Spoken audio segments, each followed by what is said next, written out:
Abundance, abundance, abundance. We hear this over and over and over and over and over and over again from many humans on your planet. How can I be more abundant? You can't. You can only be abundant in different ways.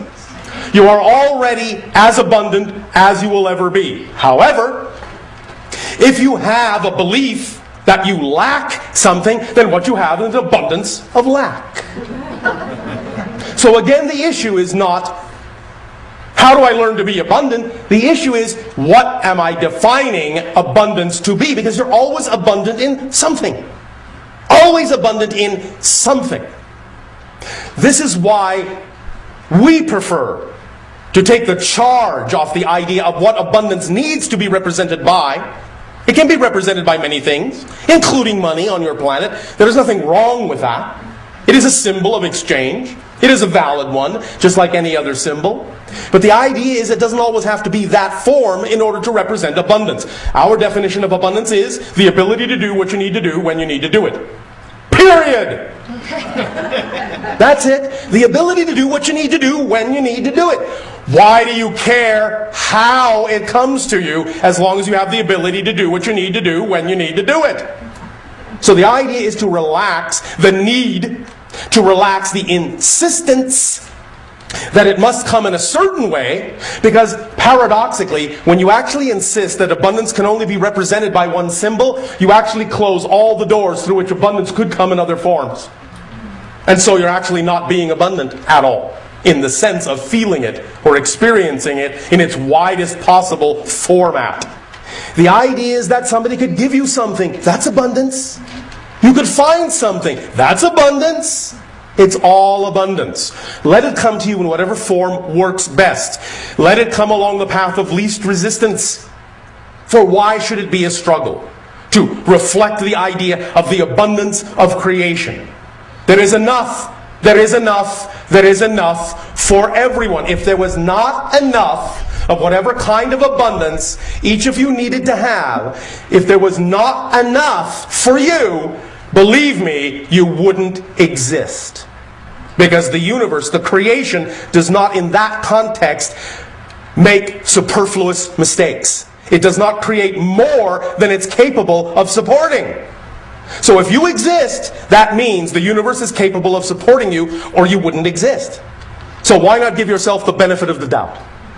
If you exist, there must be enough for you, and it must come in a form that is actually relevant for what represents your highest excitement, your highest preference. Because nothing else would make sense. Let this be obvious. Let it be logical. This is what our civilization calls the science of the obvious. If there are a certain number of people that exist on your planet, then there is enough for all, as long as you all allow the abundance to come in the way that actually works for you. Because not everyone needs or wants the same kind of expression of abundance. So the idea is, if you all allow synchronicity to show you what your kind of abundance may be at any given moment, and this doesn't mean you can't have this kind then, and this kind now, and another kind later on. It can change around. But it will change around in such a manner that it will change around in harmony with everyone else's change around. So that if suddenly someone needs this, and you need that, and then later you need this, and they need that, it will change in perfect harmony, in perfect synchronicity. And you will get it when you need it. At exactly the right place, at exactly the right time. Not a moment before. But not a moment later either. The idea is to understand that you don't have to make any of this work. All you have to do is allow it to work, because it already works. It does. It really does. Honest. It does. Again, if it didn't, you wouldn't exist. You would not be supported in your existence at all. Please remember how unconditionally supported you are. You are so unconditionally supported by creation that you are even allowed to believe you are not unconditionally supported. That's how unconditionally supported you are. So take it at face value. If you actually have been given the ability to believe that you are worthless, that you are unsupported, that you are nothing, and yet you still exist, what you are being given is a demonstration that the universe is absolutely willing to unconditionally support anything you say is true about yourself. So if it's willing to support you when you say, I'm worth nothing, I am hateful, I am a bad person, I am worthless, if it's willing to support you there, it is certainly willing to support you when you say, I am creative, I am loving, I deserve. There is absolutely no difference in the eyes of creation, no contradiction whatsoever. And when you decide which one is true for you, there is nothing in existence that will contradict you. It will simply reflect whatever you have said is true about you at that moment. Because that's what it means to be made in the image of creation. That you decide, to have your free will to decide who and what you are, and that reflection is given to you through your passion, your joy, your love, your excitement. It's as simple as that if you want it to be. Of course, if you enjoy complication, by all means, please do so.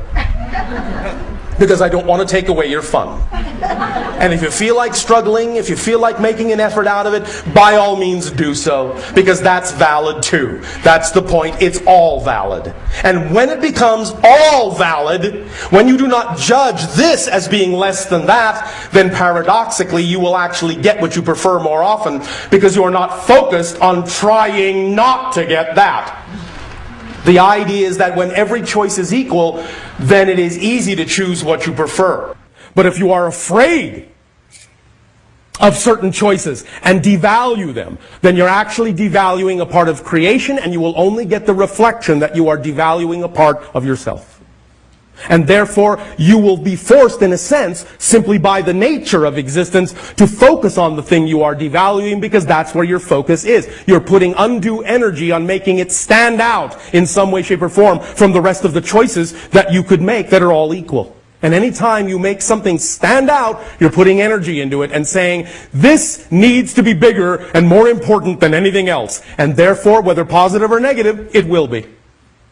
Until you can relax your insistence that it needs to be so important and allow yourself to know that it will not control you, it will simply respond to you in whatever way, shape, or form you start choosing to respond to the idea of yourself.